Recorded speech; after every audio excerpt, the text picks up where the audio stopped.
Hello बच्चों, आइए इस प्रश्न को समझते हैं। निम्न में से कौन एक प्रतिबंधित प्रतिवर्ती क्रिया का उदाहरण है? तो यहाँ पे हमसे बोल रहा है इनमें से कौन सी क्रिया जो है वो प्रतिबंधित प्रतिवर्ती क्रिया का उदाहरण है। तो यहाँ पे हम सबसे पहले इस प्रश्न की मुख्य अवधारणा देख लेंगे।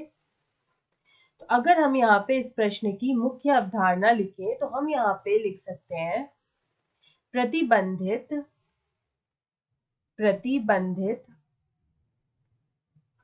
प्रतिवर्ती क्रिया। प्रतिबंधित प्रतिवर्ती क्रिया। तो यहाँ पे ये जो क्रिया होते हैं ये किस तरह की क्रिया होते हैं, हम यहाँ पे सबसे पहले इनको समझते हैं। तो यहाँ पे ये जो प्रतिबंधित प्रतिवर्ती क्रिया जो होती है ये जन्मजात जो होती है वो हमें नहीं पाई जाती है। तो यहाँ पे हम बोल सकते हैं कि जो प्रतिबंधित प्रतिवर्ती जो प्रतिबंधित प्रतिवर्ती क्रिया होती है ये ऐसी क्रियाएं होती हैं जो जन्मजात नहीं पाई जाती हैं। तो हम लोग यहाँ पे बोल सकते हैं कि ये जन्मजात नहीं होते हैं, ये हमारे शरीर में जन्मजात नहीं होते हैं।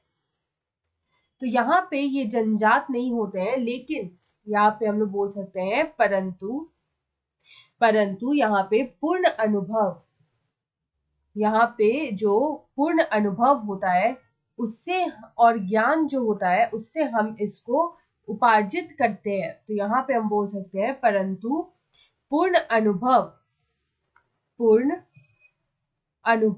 तो हमारा जो अनुभव होता है, जो हम जिंदगी में जो अनुभव जिस तरह से लेते हैं, अनुभव का प्रशिक्षण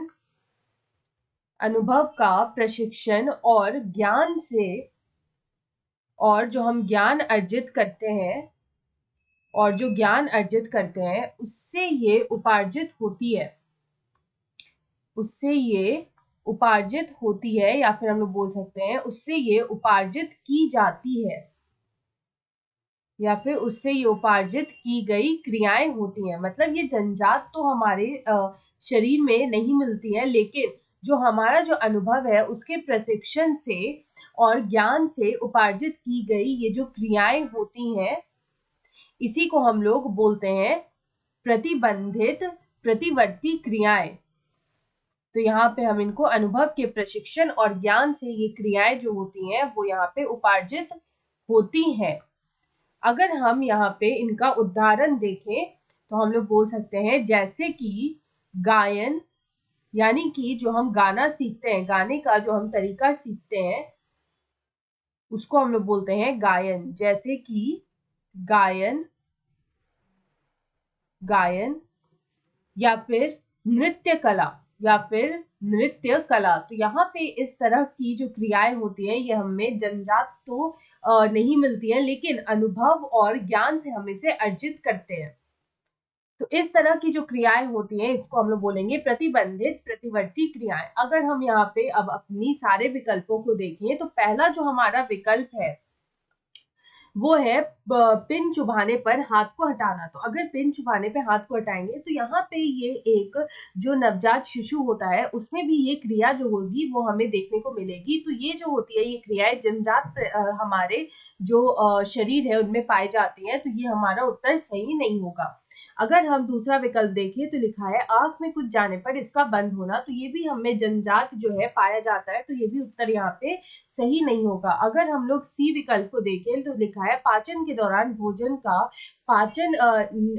पाचन नलिका में आगे जाना। तो ये भी हमारे शरीर में जो ये क्रियाएं होती हैं ये अपने आप होती हैं। तो ये भी जो है हमारा उत्तर सही नहीं होगा। अगर हम आखिरी विकल्प को देखें तो लिखा है घंटी बजाने पर एक प्रशिक्षित कुत्ते के मुंह से लार आना। तो यहाँ पे ये जो कुत्ता है इसको आदत हो गई है कि जब घंटी बजेगी तो इसको पता है कि तभी खाना मिलेगा। तो ये अनुभव से हुआ है। तो यहाँ पे अगर हम लोग बोले तो कुत्ते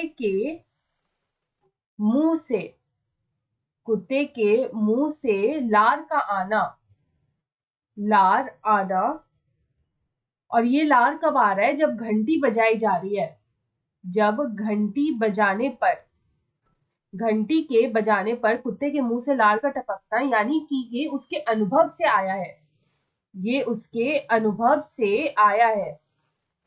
तो ये उसके अनुभव से आया क्योंकि उसको पता है कि घंटी बजेगी तो यहाँ पे क्या होगा, घंटी के बजने पर यहाँ पे उसे भोजन दिया जाएगा। तो यहाँ पे इसलिए ये अनुभव से वो अर्जित किया है कि जब घंटी बजेगी तो भोजन मिलेगा, तब इसके मुंह से जो है इसलिए लार टपक रहा है सिर्फ घंटी के बजने से। तो ये अनुभव से जो है ये उपार्जित किया गया क्रिया है। तो इस तरह की जो क्रियाएं होंगी यही होती हैं प्रतिबंधित प्रतिवर्ती क्रियाएं। तो यहाँ पे हमारा जो विकल्प डी है वो यहाँ पे सही उत्तर होगा। आशा है आप इसे अच्छी तरह समझ गए होंगे। धन्यवाद।